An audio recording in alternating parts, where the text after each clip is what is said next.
Good evening, everyone. Welcome to round 7 of the Jackknife Racing.tv Formula 3 League.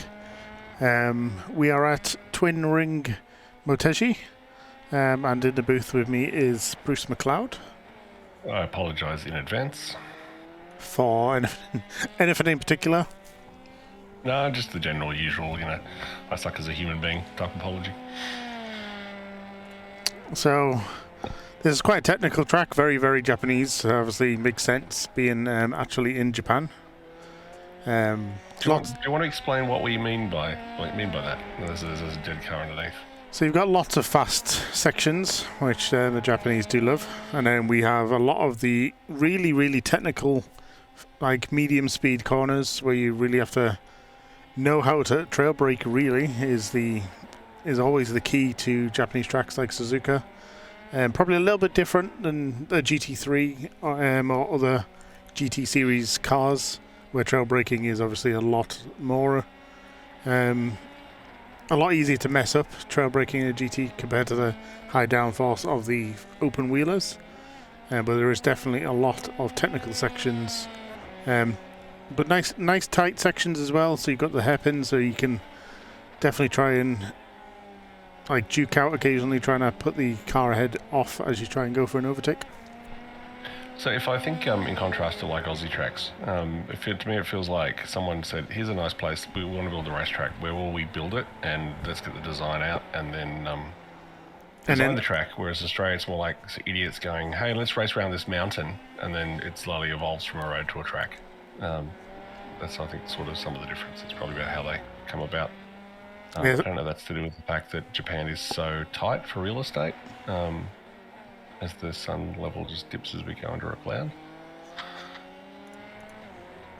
So I noticed as we watch Mr. Tom Lennox Brown at the end of practice here, he's in a Mercedes-powered F3, and we're missing our Audi-powered F3 driver in the name of Lester Craig. So numbers down a bit tonight, which is sort of explained by the fact that but the Americans are probably all doing Daytona, but also the fact that this particular track isn't raced all that much.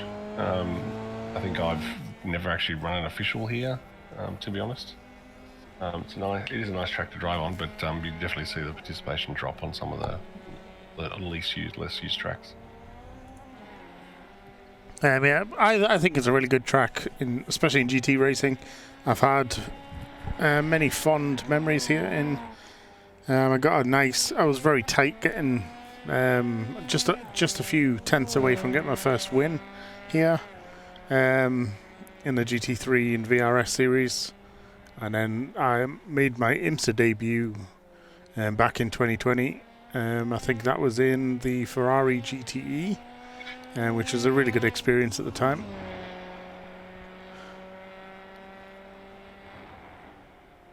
Definitely seeing a few weird visual artifacts, which aren't on the broadcast because they'll be out of shot, but just I've noticed a few things with the painting of the shadow under the bridge, and of course it's just my graphic settings as well, so probably won't turn up, but it's an interesting one as the sun drops. We set this up for a night race. Let's have a look at the track conditions, John, and see what we're actually in for in game. Generally, what I've done is I've changed the date and not checked to see if the sun would set by the end.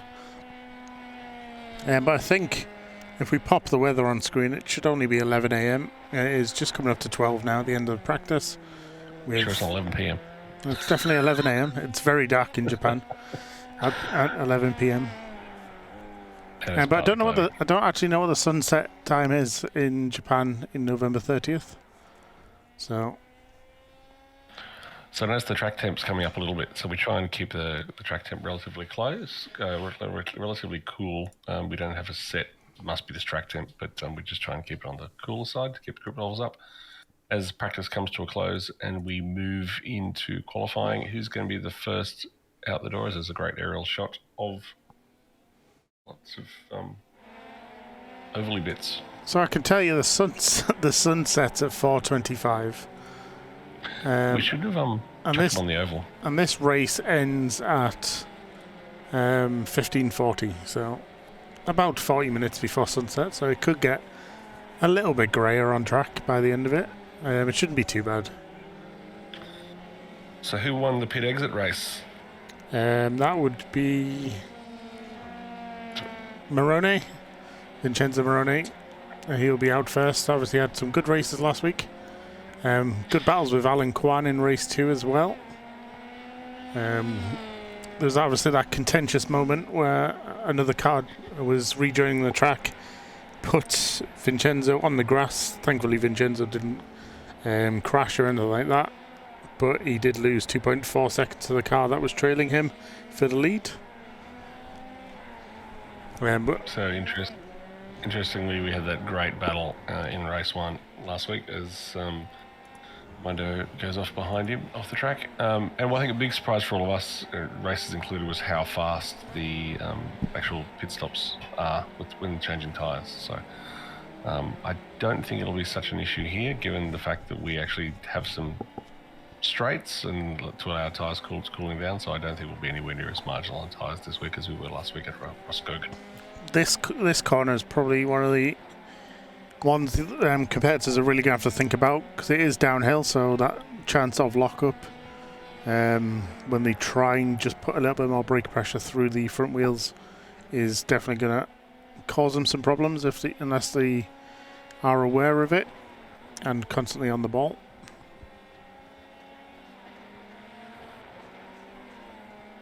But all the competitors are about to start their first flying laps now.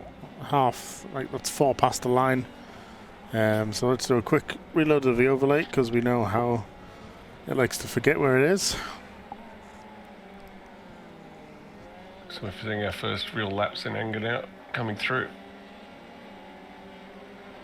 Yeah, so Alan Kwan and Langstead still in the pit lane at the moment. Actually, Alan Kwan just comes out. They do have about 9 laps of fuel in that tank. So Vasquez having a little bit of trouble keeping the traction in, but plenty of time for them tyres to get rubbered in the 9 laps they do have in the tank. So we're watching on screen Vinny and Rene, and in fact Daniel as well, all swapping purple sectors. So as well as Tom Lennox Brown, who has the fastest first sector as well, who's got a really fast first sector. Here we go. What we'll do, we'll jump on board the roll hoop of Vincenzo Morone, and we'll see how much of the look at this. It really does drop away down to turn number 11. So this is where they do have to be careful. There you go.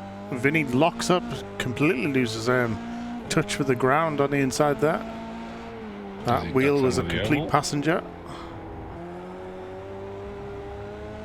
Bit of oversteer on exit, but still a very good lap. 2 purple sectors out of 6, and there's 3 for now. Obviously he'll be the first one on the board. Vasquez, I think he had an off track. Did he have an off track this lap though? Yes, he did. No, he didn't.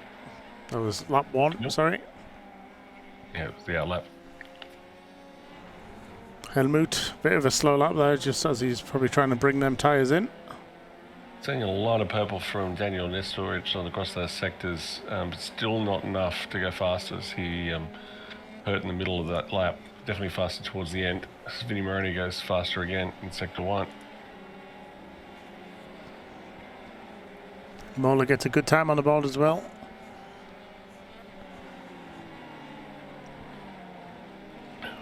But Lennox Brown immediately gets up above him into P4. So what's going on with Mr. Kwan? He's currently hasn't set a time yet.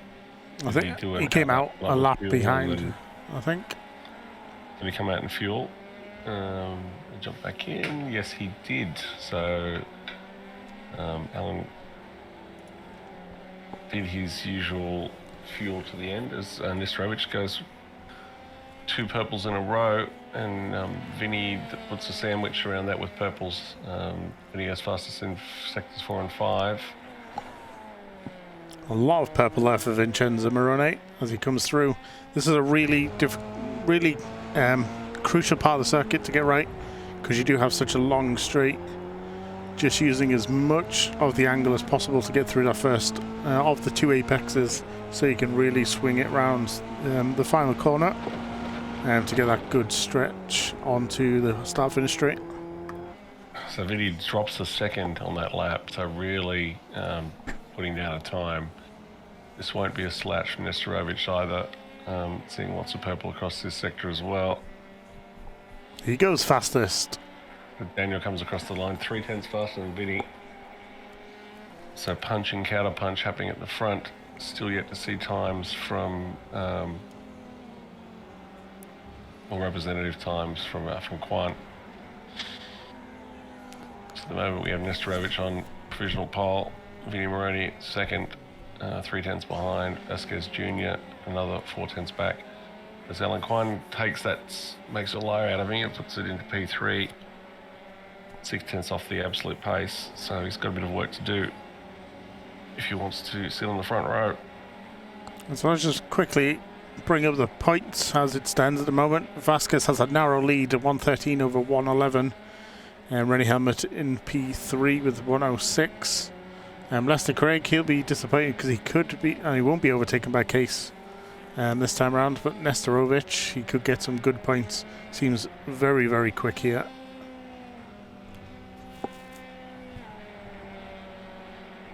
Alright, as we get settled into qualifying, I'm just going to pop out for just 2 moments and I will be back. So Vincenzo Moroni, fast Sector 1, Sector 2, 3 and 4, not his personal best, but Sector 5 was a good one. Let's see what he can manage coming out of the final corner. Going across the line now. I think he's had enough track. That hasn't counted, so he's definitely had enough track. Nesterovic, he's going quicker again. Another 2 purple sectors in 1, and 2 in 3. So Nesterovic looking to go even quicker than last time round. And he does. That's a 142.9, so he's now under 143. And so an amazingly quick lap from Nesterovic. Really showing his mettle here at the track. As Rigtrup goes faster, he's still down in P9. And Henrik Moller gets on the board with P6, and then Alex Brown immediately pushes Quan off the podium, the third spot, but then Quan replies very, very quickly and goes straight back onto that the second row. Vincenzo Moroni, though, he is not giving up just yet, as he's coming down the old pit straight through this hairpin. P9 has spun out, Tobias Trube has spun in the midfield, but now Vinny's going to try and get what he can.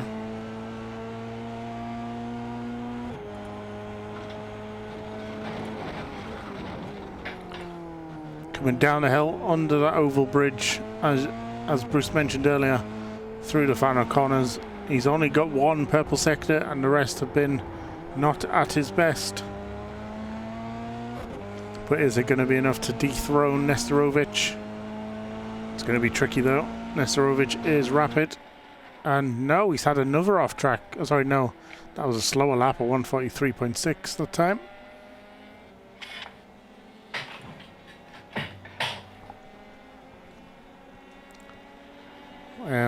Rennie Helmut, he has found himself down in P8 at the moment, not finding all the pace he wants. Jürgen Rigtrup looking strong though. That's 3 personal faster sectors for him in P10. Let's see what he's going to do as he comes across the line again. It's going to be quicker, still not enough to overtake Trube though. Henrik Andersen goes quicker as well. Lennox Brown, can he regain that 3rd position? No, he can't. He goes slower actually. So what's going on with Helmut? But Quan has now got P2, so Quan is really moving up, pushing Moroni all the way down. Rennie Helmut, let's see what he can do. He's had a lot of personal bests here. Well, he goes quicker, but it's still not enough. He's still behind Vasquez. I was wondering if he was going to be the meat in the Henrik sandwich, which we have in P7 and P8 at the moment. Yeah, Rennie looks to be, I say struggling. Actually, no, he is, like, relatively speaking, like he's almost 2 seconds off the pace. Not quite, but well, technically he's 1 second off the pace if I actually look at the data instead of doing maths in my head. But it's unusual for Rene. Like, he's normally sort of expecting him to be in touch around 4th or 5th. That might just be, if you're not familiar with this particular track, or he hasn't practiced enough, or he hasn't practiced at all, or he's just struck. The others have improved around him. So it's one of those things. With motor racing, most definitely, if you don't move forward, if you just stay stationary and don't improve, everyone else moves forwards around you. You naturally tend to drop back in the order. As Nesterovic, he's just so rapid around Twin Ring, looking very good. Another purple sector, so he keeps beating his own personal best sectors. Keeps making fastest first sectors over and over again. That's the fastest last sector as well. And it's another personal best and session best for Daniel Nesterovic. Half a second now ahead of Kwan. That is really, really good going. If he can keep it, the car pointing forwards in these races, he's got a really good chance at scoring strongly. Yeah, that's definitely been his weak point so far, is converting this pace into strong finishes as we watch Vinny go off. So Vinny, he was really strong early on in the sessions. We just magically zip back and watch. Comes in, puts the power in the air, just over-rotates a little bit through that corner and then has to let it run wide. So he's definitely pushing. Nesterovic goes purple again on the first sector of this lap. He's fighting some unbelievable pace in that F3 car.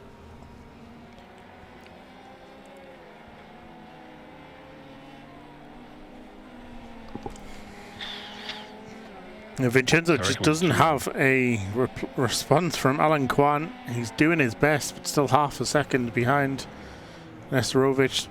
Session best, sector 1. Really slow exit, actually, out of that, so it's not going to complete this lap.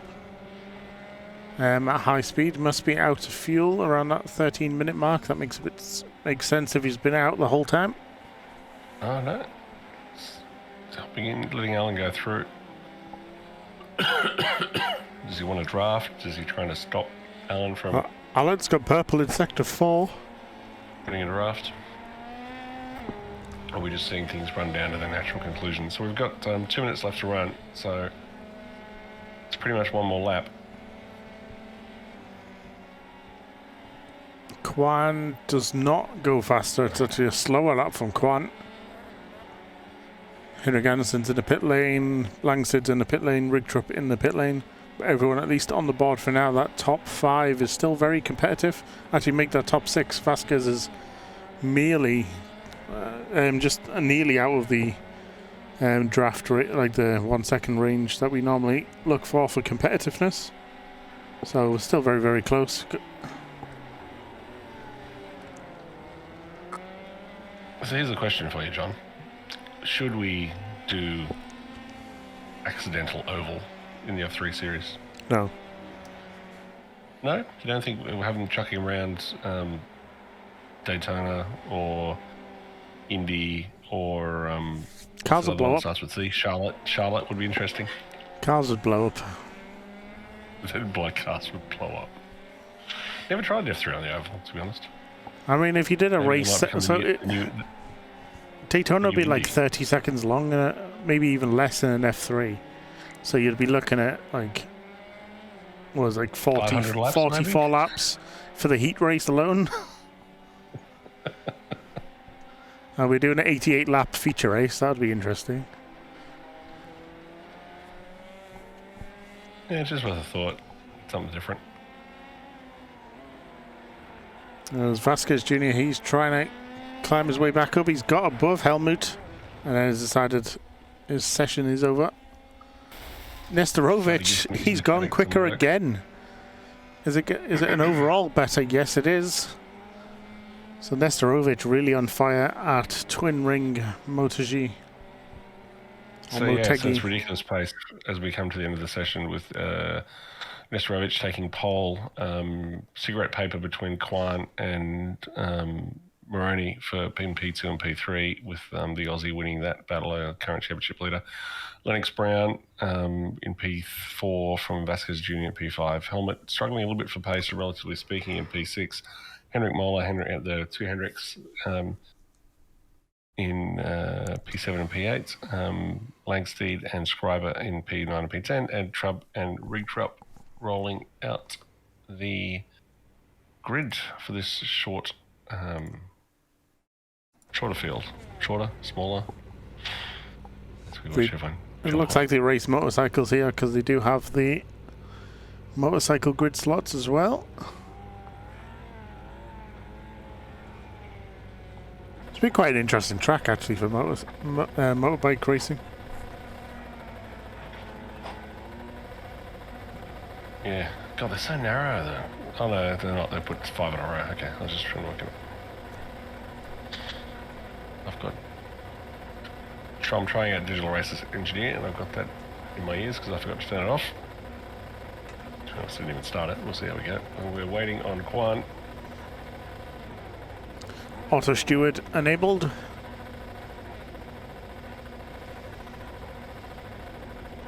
Now just waiting for Langstead in P9. He is on the track. Lights will be coming on very shortly. Here they come. Here we go. Take it away, John. Light 1, 2, 3, 4, 5. Lights are off, and the battles are going to start now as both of the front row start to drag race down towards the front. But look at this, Moroni right behind. He looks like he's going round Quan, but being a double apex first corner, it's very, very difficult to go all the way around. But now he does have that crucial inside going into turn number 3, and the field is quite bunched up at the moment. Hopefully there's not going to be much crashing. Looks like everyone is pretty much well behaved this time around as Moroni tries to follow down, and being followed very closely by, that's not Alan Quan anymore, that is Tom Lennox Brown. So Quan lost a couple of positions off the start. I was going to say is that NGK bribes the cameraman to put the tower right in our view as we try and watch this race. Yeah, it was a great move there by Tom Lennox Brown down the inside, nice and clean. Quan just working this in quietly, and just basically it's early laps in this race. Keeping clean, we'll bring the tyres up to 10. So field at the moment is quite compressed. As we watch Henrik Smoller lose it under power by the looks, spins back to the rear of field. That's unfortunate for Henrik.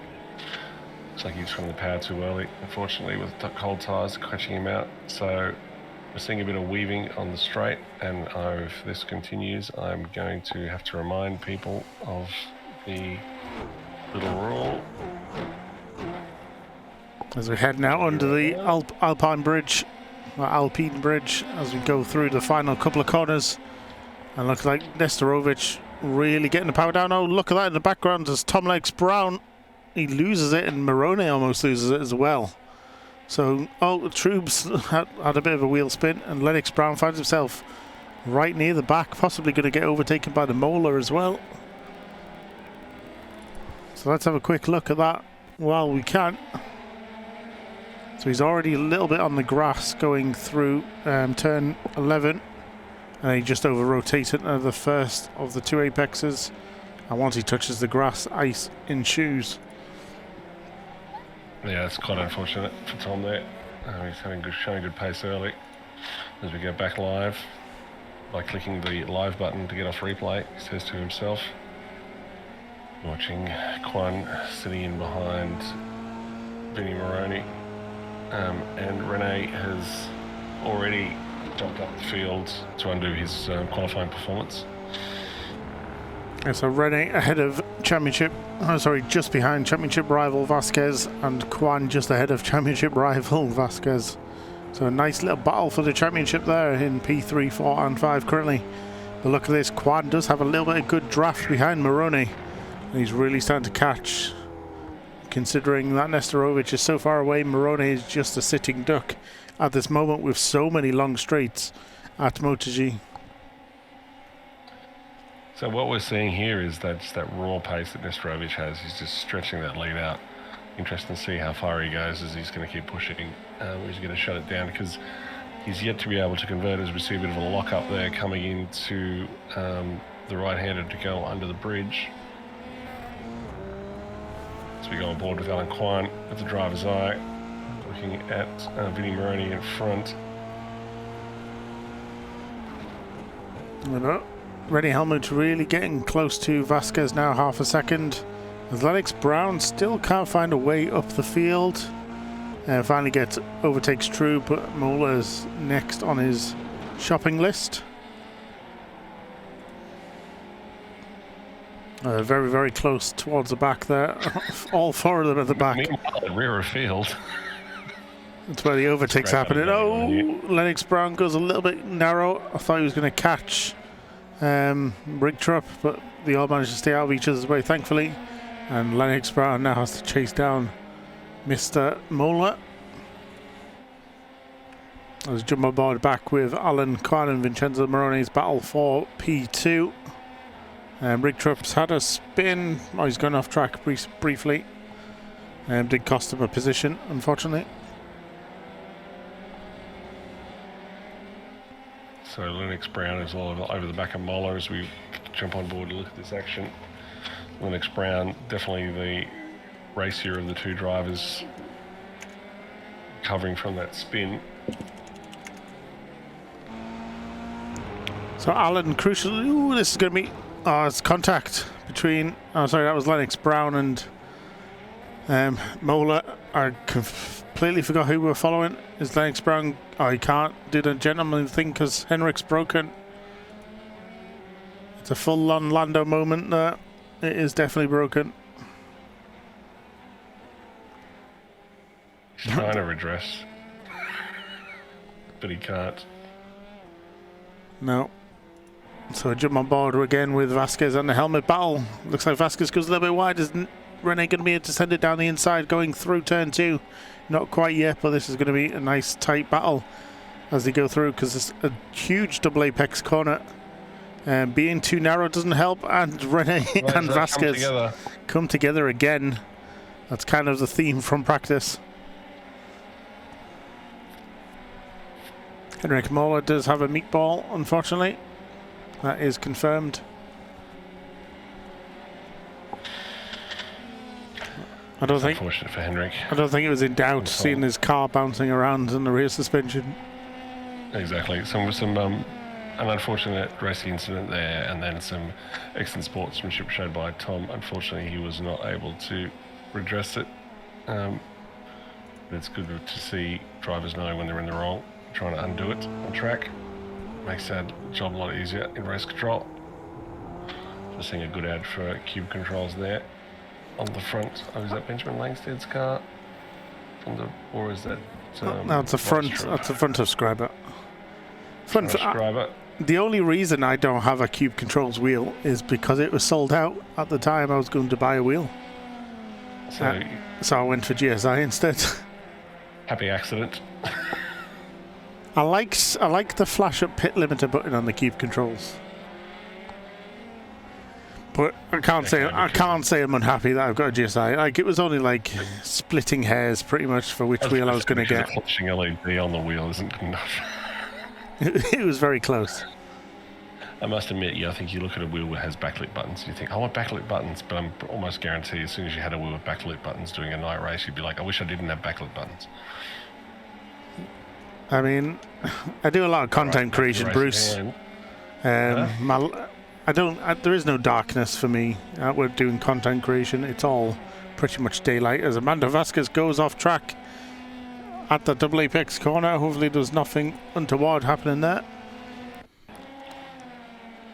I think he's just trying to push a little bit too hard, trying to catch up with Rene once again. He just loses the rear end slightly.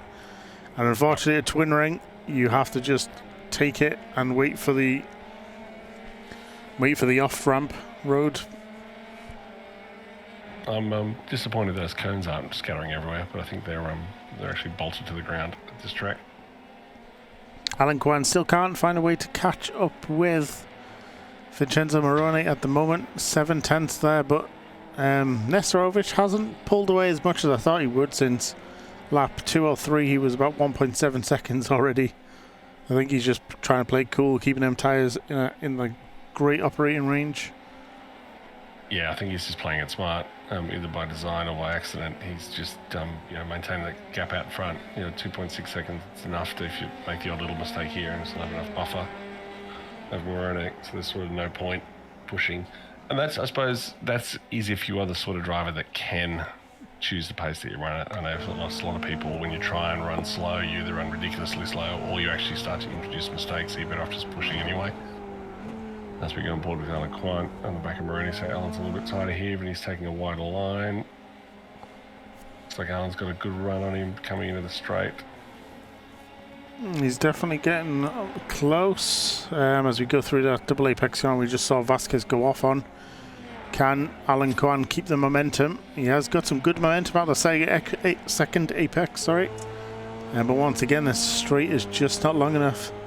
It's kind of like echoes back to Rudskogen last week, where there were some good draft battles, but they were just not long enough straights to get it done. And then you get. John, do you have the car speed overlay handy? Because what I'm just wondering is, whilst this track has a lot of straights, I'm just curious as to the sort of cornering speeds we're seeing. So here we're looking at about 150, 160 k's an hour coming into this one here. Yeah, we're looking about the 100. So the reason why I'm thinking about this is, in regards to actually making a pass, you really need to go from, high speed straight to slow speeds corner. And if you're just connecting the straights with relatively high speed corners, it does make it really hard to get offline and then go for that move. So even though we're seeing a lot of these straights coming down into corners, the fact that with the F3 car, those corner speeds are so high is probably limiting the number of passing opportunities that we have.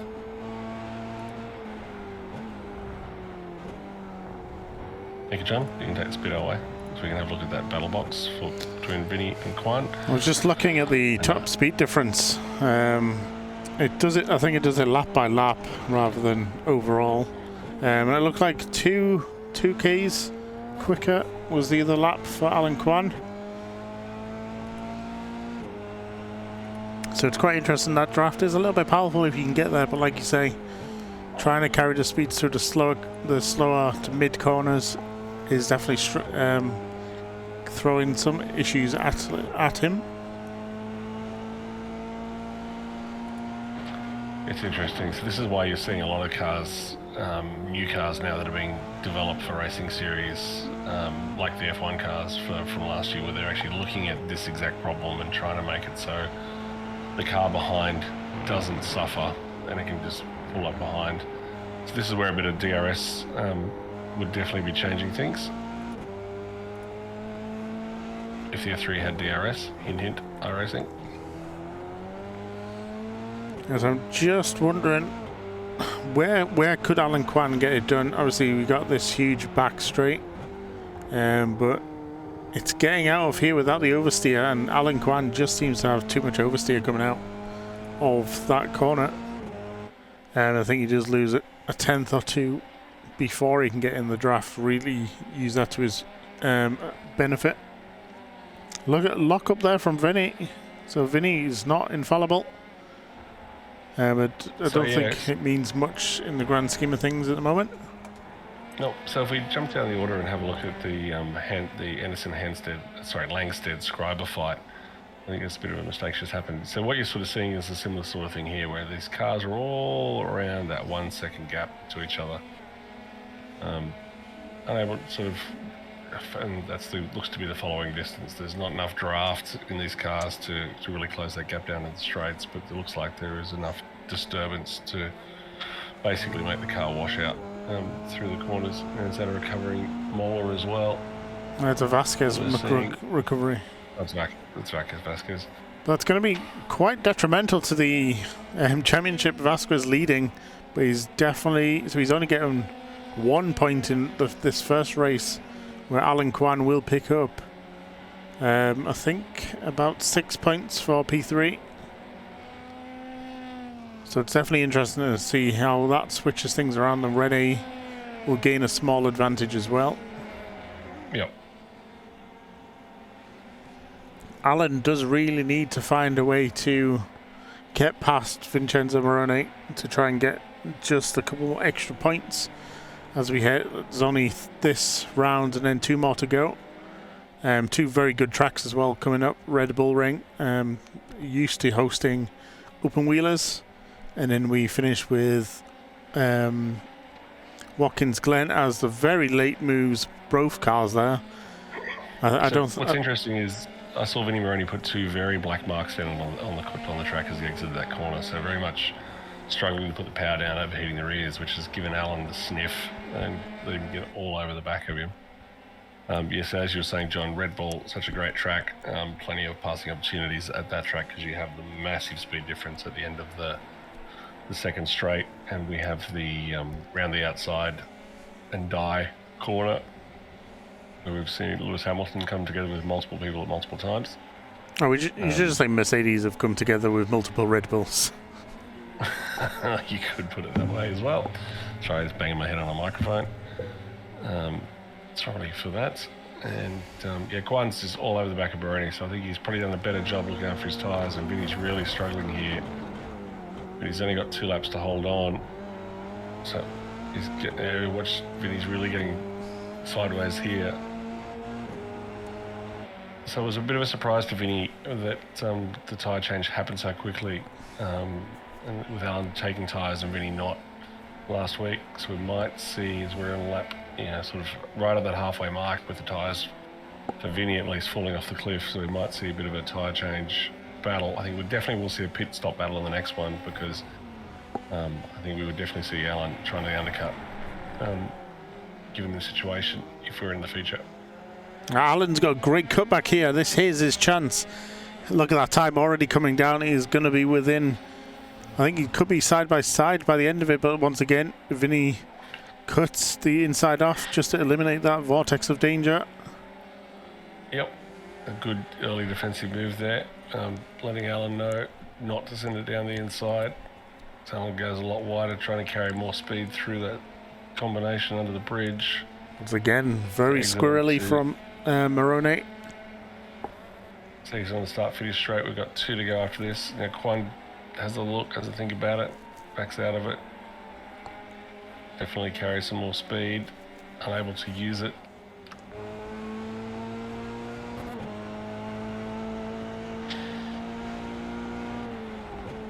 So Alan just needs to be a little bit cleverer, make sure he can keep that power down as much as he can, keep that speed difference up.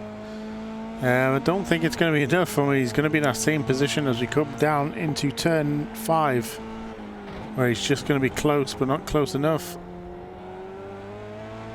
So yeah, seeing a lot of rotation from Vinny's car in front. So he's definitely struggling with a grip in the rear. Just the sheer battle of these two have just pulled a huge gap on Rennie Helmut in P4. And this is definitely the battle to watch at the end of this race, but Nestorovic has just walked away in front. He's full 3 seconds up, trying to even see him in shot there. As we sort of come around onto the back straight.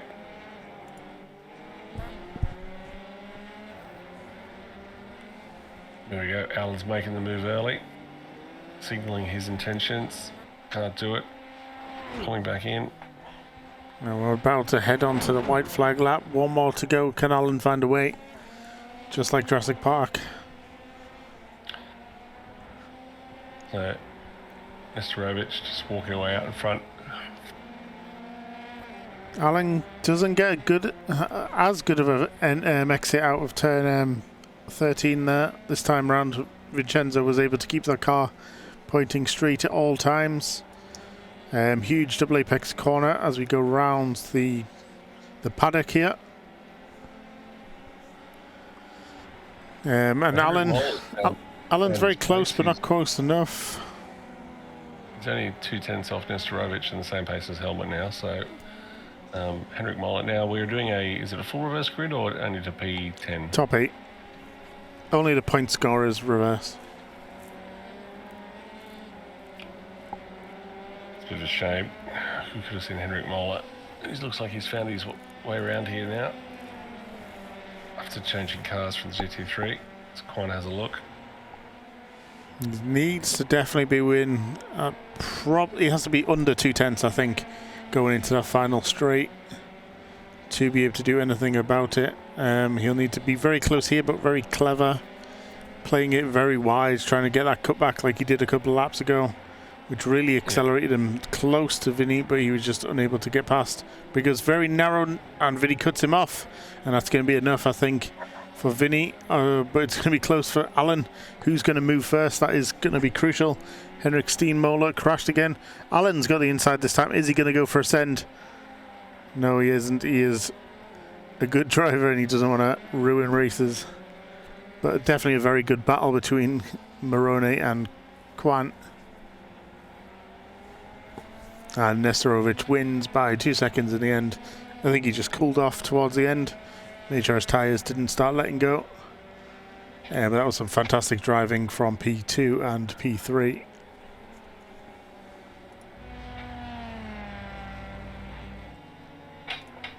And no one needed to get banned this week. No one did get banned this week, and it's going to be very sort of empty in the green room. I think we'll only have Alan Quant, and I'll grab him in now. This is the... So Alan, how are you? Morning, Bruce. Little tired this morning, actually. How are you? Oh, I'm all right. So I have a hypothesis, as I generally do in race comms. The corner speed here seems relatively high. I think the last I saw was at 88 kilometers an hour. To me, that looks like, despite the fact you have these nice long straights, the high corner speed means that passing here is almost impossible, if not incredibly difficult. So you tried very much on Vinny in that race. How's my hypothesis? Am I holding up, or am I completely wrong? I didn't come up with that on my own, but it makes a lot of sense. Yeah, really challenging to get alongside someone, especially Vinny. We know how fast he is. And then, Don't get me started on Daniel. He's just off in the horizon. Who? I didn't see anyone else because the gap was so big. All right, I'm going to grab Vinny in and have a chat to him. Best luck on the next one, and may your start of your races be clean. Thank you very much. And I'm going to move him back to race comms as we've got Vinny now in chat. Vinny, hey. You managed to hold Alan off on that one. Okay, hello. I'm talking with Nadia, and good night to everybody. And very hard race tonight. It's Daniel very, very fast. You look like Daniel's just gone. You look like you were struggling for a bit of rear grip in that one. I don't understand, sorry. You look like you were struggling with the rear tires in that one. Yes, I have understeer and oversteer during all the race.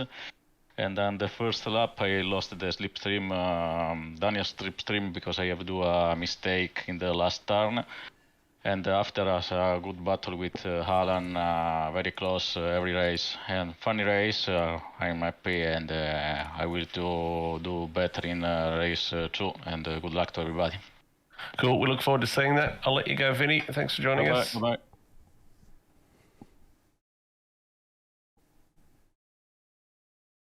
So, Daniel. Hello? You do realise that this was a race, not a practice session? Yeah. You just said, I'm going to leave you guys alone and just do laps by myself. Yeah. That was just a dominating performance. Yeah, I got the feel. I did some practice, so I guess that's why. So, yeah, but really, I like this track for this car. I really think it's a good combo. And I missed this track. I really enjoy being here. It's not that I race it a lot, but I think it's really cool. So that helps. Yeah, it definitely doesn't come up very often. I think the big thing that we've sort of noticed here is because the corner speeds are so high, that sort of makes passing difficult, even though there is a high number of straights. So that's right. Get on the forums and tell iRacing to give us DRS. Yeah, that's right. That'd be. I actually thought there would be more overtakes. Yeah. Yeah, it's interesting. You would think so, but it doesn't look like it, unfortunately. But that's okay. We'll definitely get someone in this race because you've got to come from the back to the front. So that'll definitely keep things interesting. Yeah. We'll let you go and prepare for. I hope I won't hit the reverse gear as last time. That's what happened. So yeah, I was driving with damage the half of the race due to that. So I'll try to not put it in reverse. Hot tip: you want to see 1, not R, on the dashboard. Yeah. See you, Daniel. Thank you.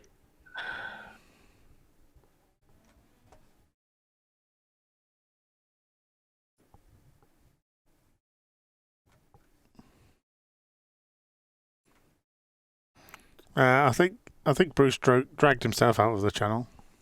I did. I moved myself to general race comms. No, actually, I think what happened was that the driver who I was putting in general race comms moved himself, and then I went to move him, and I clicked to myself, and away I went. All right, race 2. Let's have a look at the grid if you haven't already. No, we haven't got the grid yet because we haven't changed from warm-up, but just a brief between races. Alan Kwan is now in the lead in the championship with 1:17. Vasquez has 1:14 and Rene stays in P3 with 1:11. So only 6 points in it, which is not much at all if you think about it. As a few of the competitors just try and get a few more laps in just to try and get their eyes in, maybe adjust their braking zones as it starts to go a little bit dark on track. The sun is definitely making a nice glow across the circuit. Hopefully it won't be dark because, as Henrik said when we were talking pre-race, these cars have no lights on them. Well, it is. What is the time in game right now? Right now we have, it's probably a nice 2 in the afternoon or something. It's currently 3 o'clock in the afternoon. Yep, and the sun goes down at 4:20 in the afternoon. This session will obviously reset itself back to 3 p.m, so we should have about 40 minutes before actual sunset. So it'll be a nice little finish at the end of the race, just having the sun start to go down, leaving a nice bit of rays across the circuit, nice little like auburn colours and stuff like that. Be a nice way to finish before we do head in to the final 2 rounds where the championship is really going to spice up.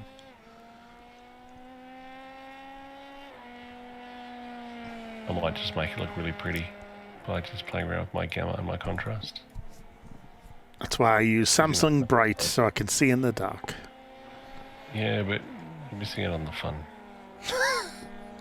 So +1 gamma, -2 brightness. As we have officially ended the warm-up session. All right, now we have a grid. And we have Amanda Vasquez from Texas on pole from Vinnie Scriber in P2, Benjamin Langstead in P3, Henrik Anderson in P4, Rene Helmut, the Swede in white in P5, Alan Kwan in P6, Vinnie Moroni in P7, Daniel Nesterovic, our race winner from Heat 1 in P8, Tobias Trube in P9, Lennox Brown, Jordan Rigtrop, and Henrik Moller from Denmark rolling out the grid in 12th position. So Vasquez looking for some crucial points in race 2. That is for sure. Rene Helmut will be looking to try and finish ahead of Alan Kwan in this race. Is Daniel Nesterovic unstoppable at Twin Ring? We are about to find out because the grid has started. Get your finger on the safety car button. 4, 5, 6. And the lights out and away we go. Looks like Vasquez gets a good start to go very, very bunched. As we head down to turn 1, this could be messy. Scriber's off. Well, that's it. Not as messy as there could have been. Plenty of tyre smoke there from, looks like Alan Kwan taking evasive action. And Vinnie Moroni already sending it up the inside. Does not care about his tyres in race 2 at all. You may have already committed to the... Nesterovic briefly goes off track, so he's down in P10. Nesterovic losing 2 positions. So we're seeing a massive lock up there from Jordan Rigtrop behind. Tobias Trube also has a bit of a moment.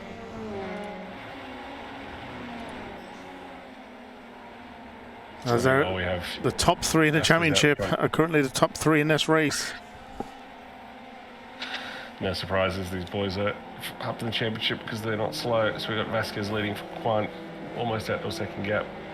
Helmut in 3rd, Moreno P4, Langstead P5, Lennox Brown in P6. And Moller crashed again. Some action down in the back as it looks like once again Henrik Steamroller has come unstuck. I think he spun at that corner in the first race as well. I think that was the start of his downfall. There was another car off the side, so... I think that was Scriber, and it was Rigtrop. are coming together, or are they two separate incidents? No, they're two separate Corner? incidents. As Langstead looking at trying to line up a move on Lennox Brown, he takes it very wide through turn 12 is that little kink. But as you can see, that top three very, very close. Who's going to be able to make the overtake first? Vasquez sets the fastest lap of the race so far, but this is going to be interesting from Morone's cockpit, I suspect. You see a little snake at the front, but these are all within 1.2 seconds as Vincenzo Moroni almost tags Rennie Helmut going into turn number 3. I thought there was a collision for sure there. I thought there was going to be more a bit of netcode action. Vinny definitely sending it deep. So I think after the last one, I think Vinny and Alan would both be wildly aware. Definitely be aware that there's a need to get these moves done and get them done early whilst the cars are close together. Once that gap starts, here we go, Vinny has a look on the inside of Renee. But he doesn't have the line for the next corner. This is actually helping Alan and Vasquez, because this is making them pull away ever so slightly. Like them gaps going up. Yeah, if Vinny wants to do it, he needs to get it done quickly, or at least be prepared to just follow. I've just realised Mr. Bartz is missing. Yep. Mr. Bartz, Mr. Craig, all missing this morning.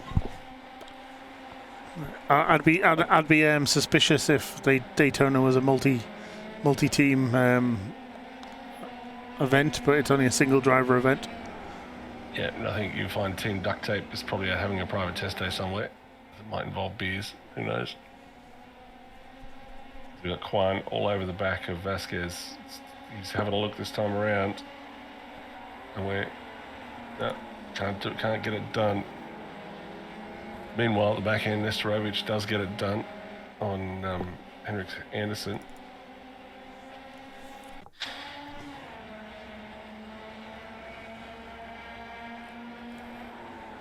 Just pops out, drives it down to the apex, shortens the line. That confidence in car control. So we've got this pack back at the front again, so throw a blanket over these 4. Lap 3, 19 more to go, so still a long way to go on this one. So they probably come to the realisation now that those early moves are done. Just settle in for a little bit, look after the tyres, just see how things shake out, try and force a mistake.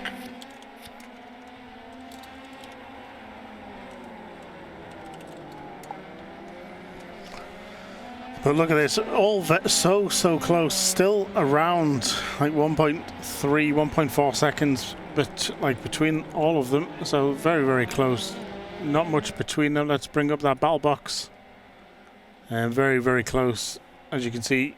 It is about 1.3 seconds between P1 and P4. So what I can't believe in that shot, and you'll probably see it again shortly, is iRacing teasing us with these big white DRS boards. This would be an awesome battle if there was a DRS. Here we go. There's one there, right? It's for the Mercedes. Yes, give us DRS iRacing. It's for the Mercedes. So this would be a completely different race, because you'd see these back 3 oars whacking their flaps open, and the leader, Vasquez, would just be a sitting duck for triple DRS train behind. He's a bit of a sitting duck at the moment, to be honest. Hopefully he's just got his eyes front and just pushing as... Oh, they all come together. What is going on? Vasquez is going to be laughing this all the way to the points if it carries on like this, but that was a huge... I think, based on what I was briefly looking, I think Moroni made contact with Rene, because Rene saw the spin very early. Very surprised there's not more damage. Looks like Alan's front is very bent in that position. So it looks like Alan's lost it going in. Rene's responded, and then the cars behind haven't responded. Sounds like a very familiar. The F3.5 has DRS. Yeah, okay. Thanks, iRacing. Well, that's completely changed the champion. Actually, it's completely changed the championship with Alan Kwan so far down now, and I think he's got a bit of damage. Yes, he does. That front wing is absolutely. I'm not sure how carbon fiber has been bent like that, but that is the limitations of a damage engine, I suppose. So I think what we'll see as Rennie Helmet goes off track, I think what we'll see is Alan will stay out until the earliest window, which leads me to my next question, John. What is the earliest fuel window? When is the earliest we can stop in this race? The estimated pit window by my brain is between lap 9 and lap 14, so a little bit to go yet. So I think what we'll see, given that scenario, I'd say we'll probably see Alan try, unless he loses, he can't stop before then. We'll see him hold on. He'll stop as early as he can, and then, because I'm looking at the lap times, right? We've got Mando is just doing 44.2s out in front. The rest of 44.4. The rest of this pack are all doing 46s. So this is completely working in Armando's favour as this group is just running that little bit slower. As you can just see, that gap has now opened up to 3 seconds. So these boys fighting with each other is just slowing them down in this pack. So what that means is, if this continues, if the sooner Alan can get that wing fixed, he should have clear air and be able to just run those laps in. It was interesting actually. Last week, Rene came in early and really had to push the car to the end. Did manage to bring it home just about over the line with fuel. So Alan could possibly come in a little bit earlier, but currently he is getting caught slightly by Henrik Anderson behind. So his last lap was a 52. I don't know if that's because of the damage or if that was the lap where we actually went off. Let's wait until they all come across the stripe and see what the times are looking like. No, yeah, so lap 4 they all had to crash. So let's see how this is shaking out now as they come across. So we've got a 44, first person PBs for Vasquez and Helmet. Vinny is a 44 as well. Lennox Brown with a 43.9, so he's absolutely flying. Nesterovich with a 44.6, and Quan with a 46 flat. So he is a second and a half down on raw pace. So that front wing is definitely hurting him. He'll need to come in as soon as he can to get that ripped off and a new one chucked on. Moroni force his hand from a strategy point of view. Moroni still struggling to find a way past Rennie Helmut as we go into the race. Goes very wide there, catches a bit of grass. That allows Lennox Brown to potentially do an overtake as he goes down the outside. Oh, that's contact. Can he keep it out the wall, hopefully? I'm pretty sure that'll be on the list for looking at this week. It will. Lap 6. Lap 6:22. I will just make a note. That is interesting because Vinny just moved over to take his line.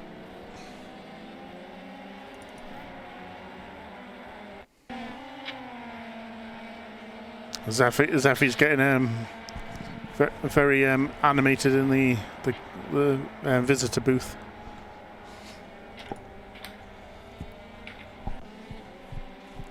Or he's willing Vincenzo to catch Helmut. I'm not sure where Zeffy's loyalties lie anymore. As Henrik Anderson has a spin, unfortunately. Did he manage to keep it off the wall? It looks like he did. The sun is slightly setting in Japan right now. So this is interesting because we've still got about 30 minutes to go, I suspect. So I need to grab a torch in the pit stop. Where are we at? We're currently at... Sorry, do it again. 3:22 in game, so there should still be 40 minutes of some sort of light left. Tobias Truber has dropped out with the internet connection. I think he said he'd retired a little while ago. Rennie Helmut, though, is now pushing towards Vasquez, only 1.1 seconds behind Vasquez. Morone a second behind Rene. Nestorovic somehow, after such a bad start, has managed to just get his head down and pull himself back up to P4 in race 2. So plenty more to go. We're only about a third into this race, just under a third into this race. So it's going to be interesting to see where that ends up. It looks like Alan is still losing a lot of time, and now Langstead is right behind him.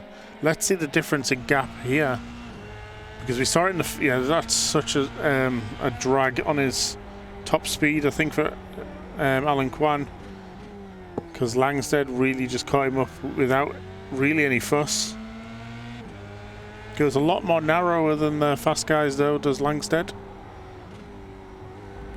Or shall we say the championship leaders rather than the faster guys?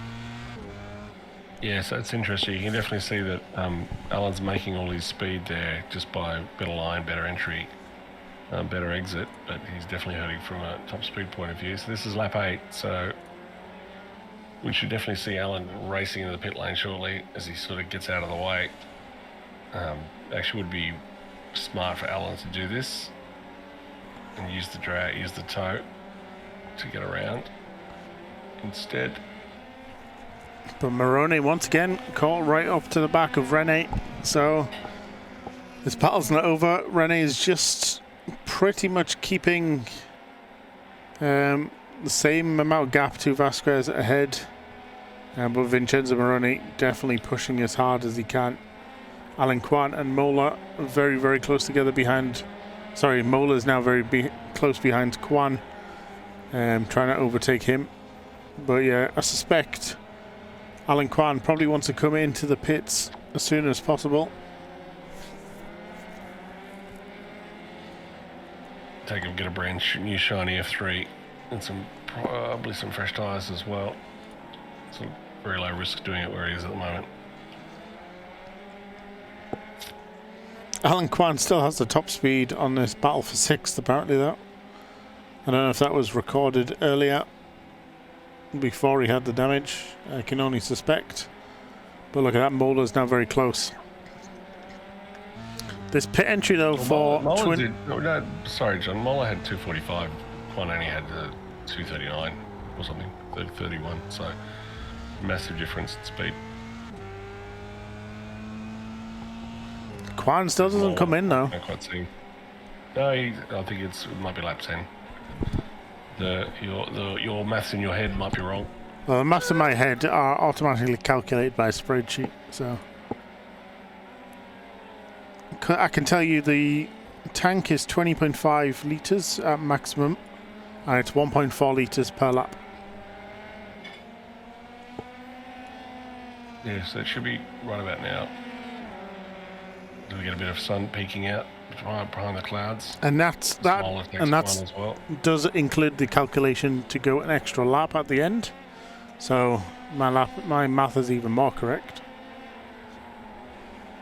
Never said it wasn't. As actually, Rennie Helmut's now catching to the back of Vasquez. That has come down by a few tenths. Slightly pulling away from Vincenzo Morone, but it's definitely going to be interesting. Now both of these cars have the draft. And now we're going to go downhill. See, a lot of mistakes can happen here. We saw in practice Vincenzo just completely lose traction with the floor, but this time the suspension's working much better. And is anyone going to come into the pits? No, they're not. Very, very difficult pit entry, though. Very tight. Especially at the high speed you are after coming through turn, I think that's turn 11. Very easy to mess up and avoid it. But look at that, Rennie Helmut almost makes the pass, and now he gets it done on apex number 2. But now it's very, look at this, it's almost going to be 3 wide. And someone comes in the pits in the background. Oh, Kwan. It's Kwan. Oh, there's a 3-way tie-up. Okay, that'll be lap 10. Looking at that one. And Nestorovic from P10 all the way to the front. And you can bet he's not going to give that up too easily.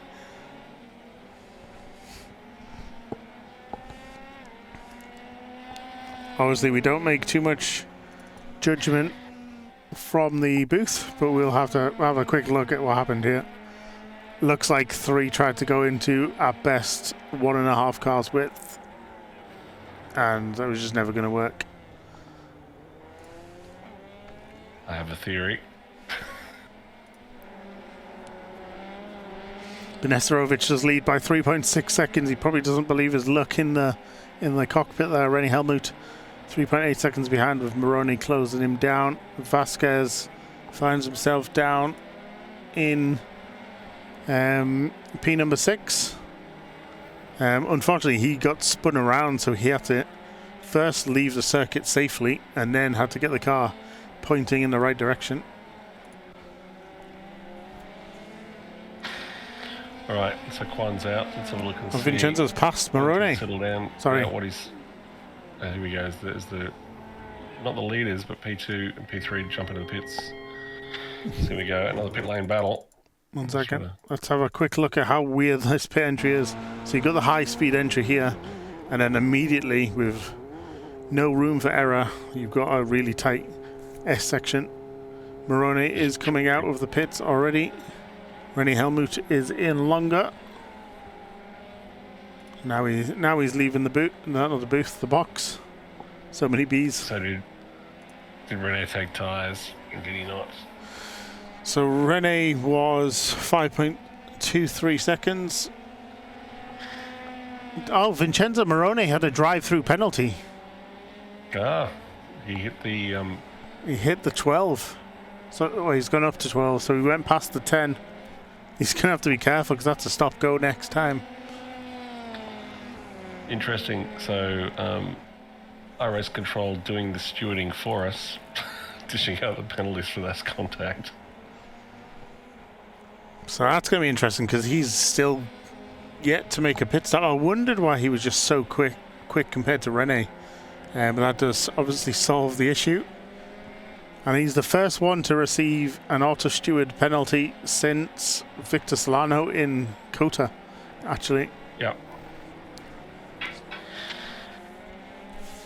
So it is doing its job. We're going to have to keep an eye on that to see if he gets down to 9 and gets another 1x, does it give him another penalty? Which would be very harsh. Yes, it would. Because we've yet to see that situation where they've received a penalty and then good driving has taken them back down. Vasquez Jr. in the pit lane now. Langsters currently finds himself on the podium. Or in the podium position, sorry. As everyone looks like they're just jumping in now. Yep. It's getting very full in pit lane. Must be free ice creams. Moroni is staying out. He's going to go as far as he can. What was it? Up to about lap 14, 15, as suspected.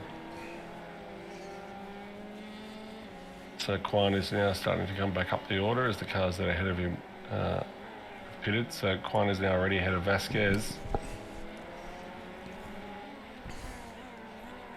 Yeah, so now Quan has got his front wing back, and it's been ironed out for him in the pit lane. He is now going to try and make up as many positions as possible. It's still going to be difficult. Rennie Helmut ahead has already pitted. Moroni will need to pit again, so he's going to get that position. And the top 4 yet to pit. Sorry, top 5 yet to pit. So Alan Quan did a PB on that last lap. He is a full 0.3 faster than anyone else on track. So his car's definitely back and sorted. Probably fresh tyres as well.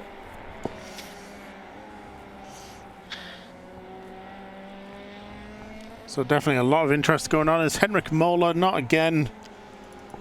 You hate to see it. So they're heading down. This looks like the first corner. Is this the old pit lane? Oh, it's the old pit lane that's out of the hairpin. Yeah, on the power too early. Just as I say that, Nesterovic goes as a new purple sector. Half a second faster than the lap done by Guan. So he's just asserting his dominance at this track, is Nesterovic. As Langstead and Mola come into the pits. Interesting to see who comes out first. Lennox Brown them two haven't pitted yet. Well, Nestorovic, Lennox Brown, and Moroni all still to pit. It's going to be interesting to see where he comes out. I'll do the silly graphic once I calculate it, which is about 32 seconds at this track. Yep. No, that's 23. That's backwards, you idiot. So Nestorovic will come out possibly behind P4. It's a little bit sketchy on the calculations on general, but it could be an interesting race for the battle for the front, depending how quick Nestorovic can get through that pit lane. Moroni is down to 10, so we'll keep an eye on that as well. So yeah, according to the map there, he's going to come out just in front of Moroni, who has to get still stopped. So I think he'll be fairly safe. Lennox Brown, has he pitted yet? No, top two are still to pit. Unfortunately, Troop had some hardware issues and had to retire.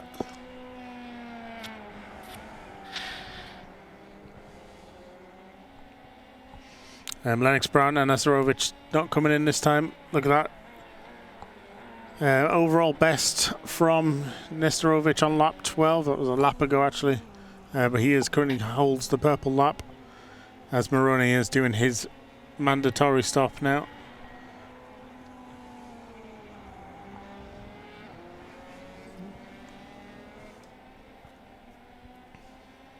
Unfortunately, when you get 8x from coming together with cars, it does eventually bite you in the butt with the auto steward enabled. It does, absolutely. Moroni comes out just behind Henrik Moller in the path of Langstead. Not any real way to come out of the pits slowly at Twin Ring, because you're right on the inside through that double apex. And now Moroni is going to have to do his best to try and get some clean overtakes.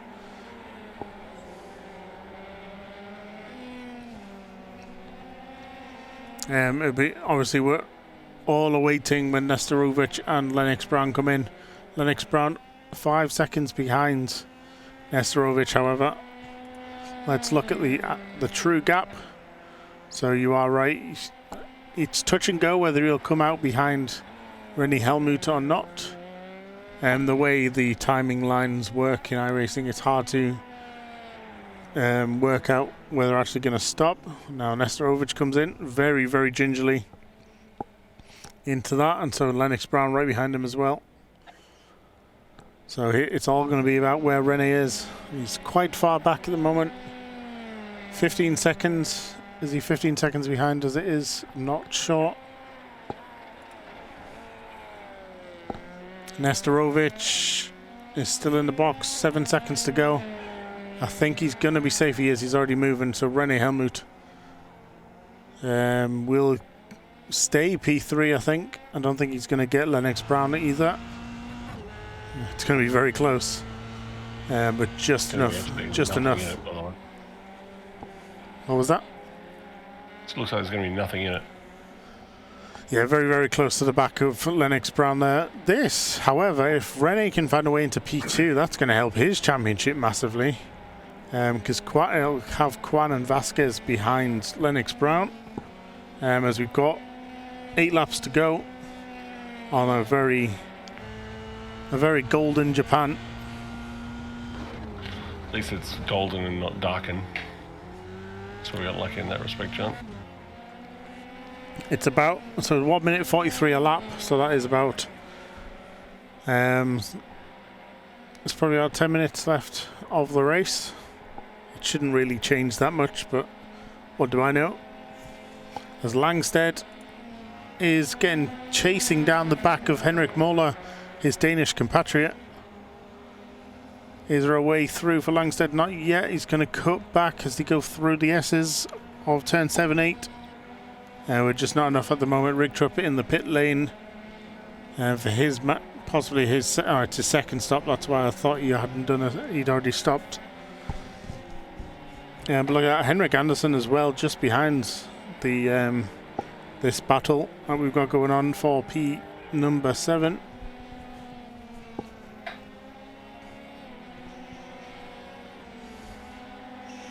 Is Langstead close enough? Is he going to make a move? Is Henrik going to defend? Langstead goes out. He's got it done. That's a good move there from Langstead. Sending it down the inside of Mulder at turn 11. Henrik having a much better run this race after the last race where he was struggling to keep it on track. Still not at the front, but definitely he's having some actual racing this time around, which is good to see. The Henrik sandwich almost continuing, although it's a meatless sandwich at the moment with no one in between, with as Henrik, and as soon as I just had to mention him, goes for a four-wheel drift through that corner. Rennie Helmut just losing a bit of time on Lennox Brown at the moment, but I don't think he's losing too much time to Kwan. That's 5.6 seconds. And Vasquez being 4.5 seconds behind Kwan.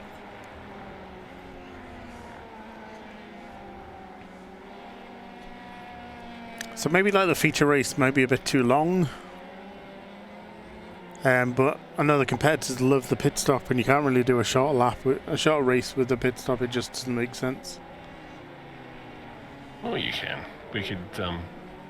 What could you do? Do something. But yeah, I hear. It's interesting, right? If the field gets spread out with a small field on a track like this, you can just tend to be doing laps by yourself. When you have 40 cars at a track like Belle Isle, you're never alone.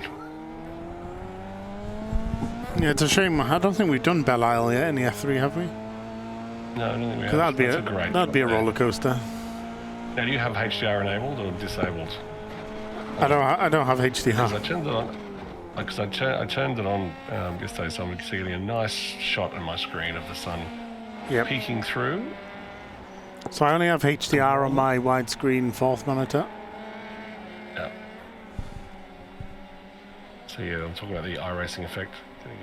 It's one thing that we generally turn off because you can then cheat and not get blinded by the sun. But if you do have it turned on, it's also very pretty.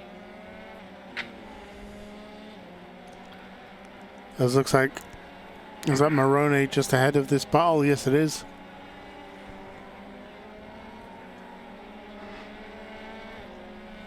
So Moroni pretty much just doing his own thing, dropping incident points now.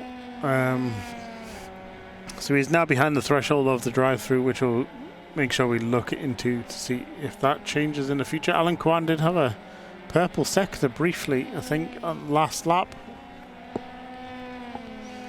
So Alan Kwan trying to do what he can. Rennie Helmut is now getting very close to the back of Lennox Brown. I think these two had issues, well, not issues as such as being on a really tight track behind a back marker, which has only helped Nestorovic gain a bigger gap at the front. And the P2 car of Rennie Helmut, though, currently lying in P3. I was going to say, unlike crew chief, who will basically tell you that you can still win this, we can catch this guy. Nestorovic has just walked away out the front of this and can do fastest laps for the next 4 laps by a second. It's still not really in touch with the leader. Nestorovic is giving a masterclass on how to drive and race at Twin Ring. Sorry, John. Yeah, I was going to say, he did get a little bit of luck with the top 3 colliding twice in the race. One time taking out Kwan, the other time dropping Vasquez down and giving Moroni a penalty. So he has had a bit of luck, but let's not take away his absolute domination of this track overall. Once he's been in the lead, he's never really looked in trouble. Yeah. Just walking away. 4 laps left to run. So there's a couple of battles going on the track, and we have this one for P3 between Helmut and Lennox Brown, and we have another one further back between Moller and Langstead. So Langstead did pass 3 laps ago, but Henrik hasn't lost touch just yet. Nope, he's just staying within the not DRS range. So this is definitely the battle to follow on track. So what's interesting is this is almost like a carbon repeat of what we saw at the end of race 1 between Kwan and Moroni. Oh, but look at that. So it gets very sideways there to come out of that corner. Hangs onto it, but stop banging your headphones into the microphone, Bruce, you clown. We have a Nesterovic fan in the chat, and a Lennox Brown. They've all started arriving. Lennox Brown fans in the chat as well. Well, is he the GOAT when he's in P2? Is it more like the Spoat, second best of all time? Oh, the greatest at 2. The greatest support act of all time. Apparently it's just GOAT whenever he isn't spinning.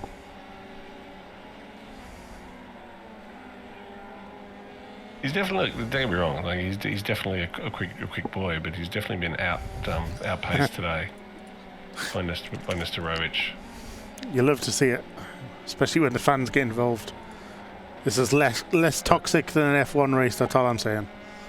Apparently we're back at high school. First is the worst, second is the best. Evening Welsh boy. Alright, so that gap has opened up a little bit with that slide, so helmet... That's Wise Boy, not Welsh Boy. Oh, it's Wise Boy, not Welsh Boy. Yeah, look at that. Sorry, mistaking you with one of our regulars. Or is it Welsh Boy who's become wise?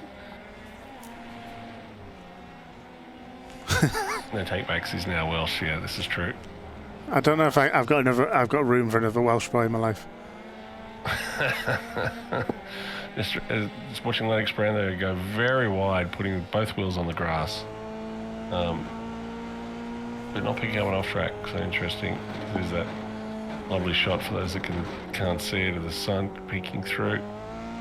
Hang on, if it's first to worst, second to best, does that mean Renee is the hairy princess?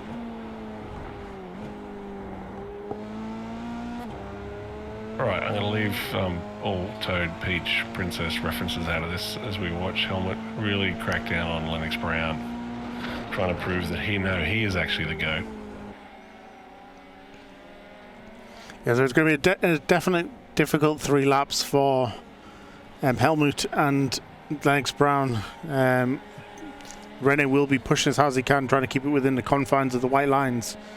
But then also Lennox Brown is going to have to keep his mind out of the mirrors and try not to react too much to what he's seeing behind him, so he can manage to stay ahead and finish the race, because Nesterovic, barring a huge mistake, is definitely going to win. Yeah, Nesterovic has pretty much shut it down out in front. Just sort of dawdling around. This is definitely where the eyes need to be. As you hear those rear tyres just screaming in punishment as Helmut puts it through. Now, all Lennox Brown needs to do here is, not look in the mirrors, keep it clean, eyes front, and he should be able to keep Helmut behind. The high corner speed here really limiting those passing opportunities. A little bit of sideways overcorrection there from Helmut coming up as we come down the back straight for the third last time. Yeah, I'm heading down the hill into turn 11. Got to keep them wheels moving and not locking up, because one lockup either sends you into the gravel or sends you into your competitor head, and then there's going to be a huge inquest afterwards. And then we're going to have to get involved. I want to give a big shout out to All About the Gyro in chat. Mr. Gyro, great to have you back, if that was possible. So we watched that one move down the straight by Lennox Brown. Oh, ready! Almost losing that rear end. He's lost a lot of traction there. 1.3 seconds is the gap now. A whole second lost just by overcooking them rear tyres. It's a horrible thing to see. You can't fault him for when you're ready, Gyro. No rush. We know you're pushing hard to work on your health at the moment. It's interesting from a point of view, right? He's pushing, and then he pushed it a little bit too far, overhit the rears, and then it's all over. We've still got this and one more to go. Yeah, but unfortunately, I think it might be all over. He's going to have to cool them rears off, and that's going to cost him a lot of time, especially round here with a lot of mid-speed corners. There's just not really that much respite until you get onto the long straights. As P10 has crashed. Down the order, Vinny Moroni is all over the back of Vasquez in a repeat of Heat 1. trying to do what he couldn't do to Alan Kwan in the previous one. Was caught right up after that drive-through. Vinny has lost the rears. He was struggling with the rears in race 1. Has gone much longer on them this time. And he possibly might lose a couple of positions to the Danish squad. No, I think he's just going to hold off for now. Langstead right up there though. Half a second to go. Sort of safe rejoin there from Vinny. Unless he's completely torched those rears, he should be able to hold on to it, as we see a lot of understeer coming from Langstead there. And then trending it oversteer. So these tyres are very second-hand after doing 22 laps of the twin ring Motegi. Yeah, looks like Helmut has just not been able to catch up. He's lost more pace to Lennox Brown for P2. But it's definitely going to be interesting to see what happens after the race. Because there was a lot of action in race 2 that we struggled to see. As Vasquez goes grass cutting again. He was afraid of the grass when he was coming into this round, because he did get a little bit of a reputation last year of always going off. And he's going to have to really concentrate just to keep his P5 around here, because he does not want to lose more ground in the championship than he's already going to. Yeah, it's interesting. The big thing which I noticed, behind the wheel is the better you get, you still make those mistakes, but the impacts tend to have less. So I think we're starting to see that from Armando, where he's still making those little errors, but just the results of them is becoming less and less as you start off hitting walls and going off track. They just become more of a slide and a quick correction. We're on board with Benjamin Langstead, currently down in P7, following Vinny Moroni in front. So we get that lovely sunset shot at the start-finish straight. As this was coming into the white lap, we did manage to avoid the dark. Instead, just got some nice scenes. And in fact, that's it. That is indeed the race. Alan Kwan finishing P4, Rennie Helmut 3, Lennox Brown 2, Nestorovich 1, and now we just wait for the rest of the gap to close up. Vasquez holds on just at the end to that P5 position. Then we got Vincenzo Moroni, Benjamin Langstead, Henrik Mola, and then Henrik Anderson, and there'll be Rigtrup with Scriber and Trube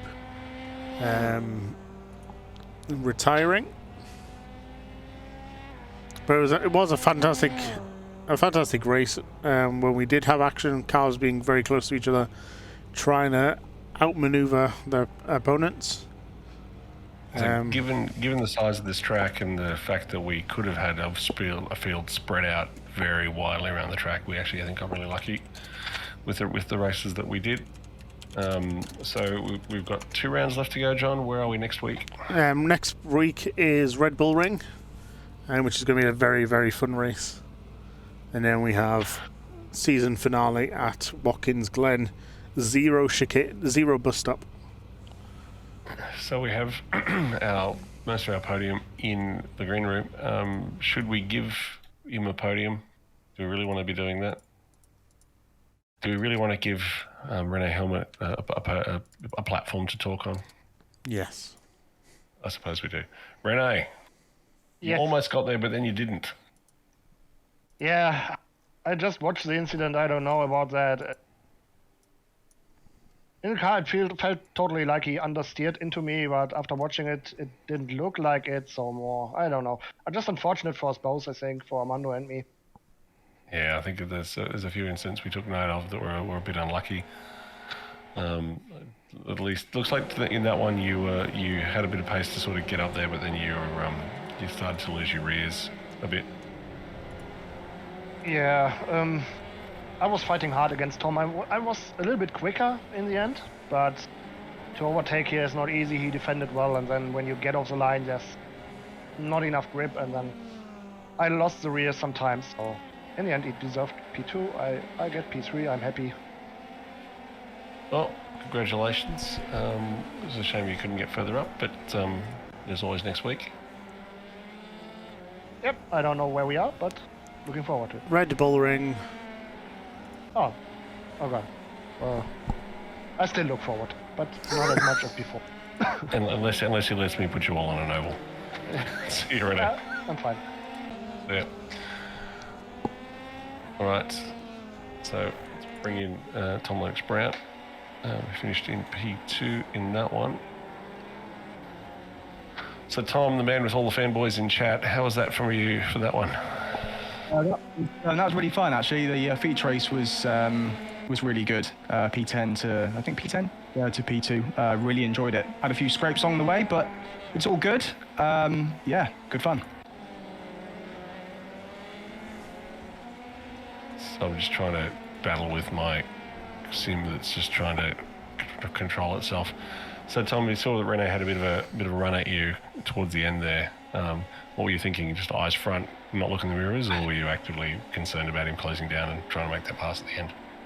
He was really on a charge, and I was trying to look front, but I was checking my relative, and he was closing and closing. And yeah, I was just trying to not make any mistakes. I think that was my priority, was to just try and keep it on the track, try not to sort of do too many oversteery moments. But I mean, I guess in my favor, I think he lost it on the penultimate lap or something, and he lost about a second. So then I just realized, all right, let's just keep it on the black stuff and bring it home. Yeah, so congratulations on the podium. So next week we are at Red Bull Ring. How do you like that track? Honestly, I haven't run it that much in officials in many series, as it's a 1X simulator, so I'm going to have to practice and try not to get disqualified from going off limits. But it's a fun track, fast, speedy, flowing corners. Yeah, we'll see. Well, to be fair, we won't just boot to the curb. You will get a drive-through first. So you're right. That's a good one. And we also, you can 1X, you can 0X round Red Bull Ring. It's just you've got to be prepared to put a bit of pace in the bank. So we'll just see how drivers trade that off. Good luck. Thanks, Tom, for joining us. And we'll see you next week. Cheers. Thank you. No worries. And we're going to bring in our race winner. So just bring in our race winner, Daniel Nesterovich. So Daniel. Hey. Were you getting lonely out the front there? Nah. Yeah. A little. We had a bit of work to do to get through. It looks like you actually got lucky with the pack behind you. Oh, yeah. And they all had so- draft from when they got the pace up, and I couldn't catch them, honestly. But I was trying to be stable and solid, not do mistakes, and it paid off, I guess. But I was hoping to get in a fight with them and not just have 3 cars crash same time. Yeah, I think that was unfortunate. It really took away what I think could have been an awesome battle right to the end. So I've been asking everyone this sort of question. Red Bull Ring, what are your thoughts? What's next week's track? Now that's something I'm not looking forward to. All the other tracks we've had already, I think were interesting and fun. But Red Bull Ring to me is just it's over. What do you say? Oh, it's just too Overhyped? popular. Yeah, it's overhyped, to be honest. Yeah. So One thing I do like about Red Bull Ring is there are definite passing opportunities. So I think this was a bit of a higher speed, follow the leader track. I think we definitely will not be seeing that next week. Yeah, in that sense, I hope for some interesting battles. Yeah, that's right. So, Daniel. Yeah. Thanks again for joining the series. Congrats. Yeah, it was fun. We will let you go. And Finally a double win, so. Yeah, congrats. And definitely setting yourself up for some fun races next season, I think. Yeah. Thanks, guys. No worries, Daniel. Bye. Appreciate it. Bye. John, take us home. Yeah, so we'll just have a quick look at the scoring at the end there. Let me just turn off Auto Steward before it flashes too many things at me. So we'll have a look at the points as they stand.